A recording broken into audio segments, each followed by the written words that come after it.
9월로 접어들면서 여야 대선 국면이 보다 본격화하는 분위기입니다. 민주당 이재명, 이낙연 후보는 오는 주말 첫 순회 경선을 앞두고 무료 변론 논란을 둘러싼 공방에서 주도권 경쟁을 벌이고 있고요.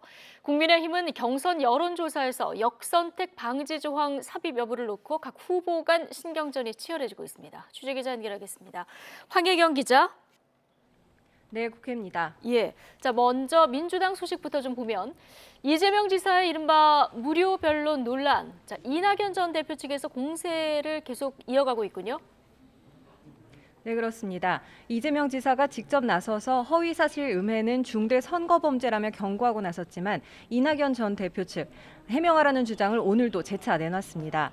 이낙연 전 대표는 오늘 KBS 라디오와의 인터뷰에서 이 지사가 마치 아무 의혹도 없는 걸 공격해서 문제가 된 것처럼 바꿔치기 하는 건 온당치 않다면서 어차피 문제가 될 것이고 법적인 문제도 될 수 있다면 빨리 설명하고 정리를 하는 게 본인을 위해서도 좋은 거라고 강조했습니다.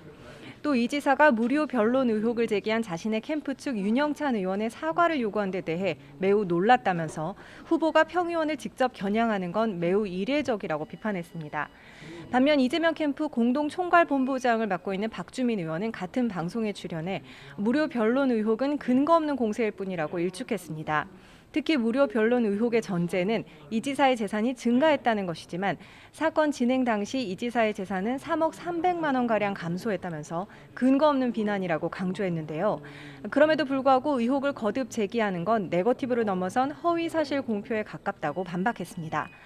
하지만 어제 정세균 전 총리도 관련 의혹에 대해 해명하라고 주장하는 등 무료 변론을 둘러싼 공방은 한동안 가라앉지 않을 것으로 보이는데요. 이번 주말로 예정된 첫 순회 경선을 앞두고 1위 굳히기에 나선 이재명 지사 측과 반전을 꾀하는 이낙연 전 대표 간 신경전은 고조될 것으로 보입니다. 네, 이번에는 국민의힘으로 가보죠. 본격적인 대선 경선 버스가 출발은 했는데 여론조사 역선택 방지 조항을 놓고 캠프 간에 좀 신경전이 치열해 보여요. 네, 그렇습니다. 앞으로 있을 세 차례의 컷오프에서 여론조사 시 역선택 방지 조항을 넣느냐 마느냐를 놓고 후보 간 입장이 극명하게 엇갈리고 있습니다. 선관위 출범 전 경선준비위원회에서는 역선택 방지 조항을 넣지 않기로 결정했는데 지난달 26일 출범한 정홍원 선관위에서 재검토에 나선 게 발단이 됐습니다. 특히 지지율 1위 후보인 윤석열 캠프 측에서 역선택 방지 조항이 필요하다는 공식 입장을 밝히면서 다른 캠프들과의 공방이 치열하게 벌어지고 있습니다. 먼저 윤석열 캠프의 윤희석 대변인은 확장성을 위해 역선택 방지 조항을 빼자는 건 논리의 비약이라면서 애초에 우리 후보를 뽑지도 않을 사람에게 우리 당 후보 중에서 누가 제일 좋으냐고 묻는 건 억지라고 주장했는데요. 반면 유승민 캠프의 오신환 상황실장은 왜 윤석열 후보를 위해 국민을 배제하는 경선으로 가야 하는지 이해할 수 없다면서 만약 선관위가 역선택 방지 조항을 강행할 경우 파국을 맞이할 수밖에 없다고 경고하고 나선 상황입니다. 양측의 발언 잠시 들어보시겠습니다. 정권교체 원하지 않은 분들이 저희 후보를 결정하는 과정에 영향을 미친다는 것 자체는 정권교체를 간절하게 바라는 사람들의 의사가 결국 무시되는 결과가 되는 것이기 때문에 그런 차원에서 역선택 방지 조항이 필요하다고 얘기하는 것이지. 결국엔 99%의 국민들을 포기하는 모양이 되는데 이거는 스스로 고립을 자초하는 것이고요. 우리가 결국엔 정권교체를 포기하는 해당 행위입니다.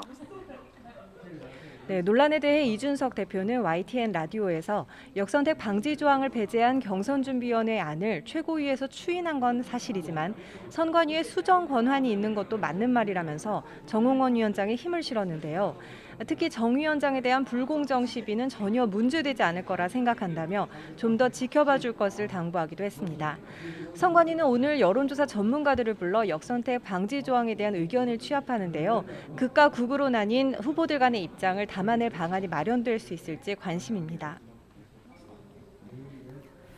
네, 언론중재법 개정안 추가 논의를 위해서 여야 협의체가 출범했는데요. 자, 이것도 시작부터 좀 진통을 앓고 있다고요? 네, 어제 더불어민주당과 국민의힘이 협의체 참여 의원을 확정하고 논의에 나서기로 했습니다만 시작부터 전운이 감돌고 있습니다. 여야 모두 당내 강성 의원들을 포진시켰기 때문인데요. 민주당의 경우 대표적인 친문 강경파로 분류되는 법사위 소속의 김용민 의원과 김종민 의원이 선임돼 국민의힘 측에서 반발하고 있습니다. 김기현 원내대표는 라디오에서 이는 처음부터 논의를 하지 말자는 거라면서 민주당이 자세를 바꿔야 한다고 주장했는데요. 민주당에서도 추석 연휴 등을 빼면 합의한 27일까지 얼마 남지도 않았는데 국민의힘에서 최영두, 전주혜 의원 등 강경파를 선임했다면서 합의안 도출이 쉽지 않겠다고 우려하고 있습니다. 게다가 지난 여야 합의문에 대해서도 민주당은 27일에는 어떤 식으로든 처리해야 한다는 의미라면서 처리에 방점을 두고 국민의힘은 합의안이 마련된다는 전제가 깔린 거라며 해석상에서도 차이를 보이고 있는데요. 이번 주 여야는 전문가 선임을 마무리하고 다음 주 첫 회의를 시작한다는 계획인 가운데 접점을 찾는 일이 순탄치는 않을 전망입니다. 지금까지 국회에서 YTN 황혜경입니다.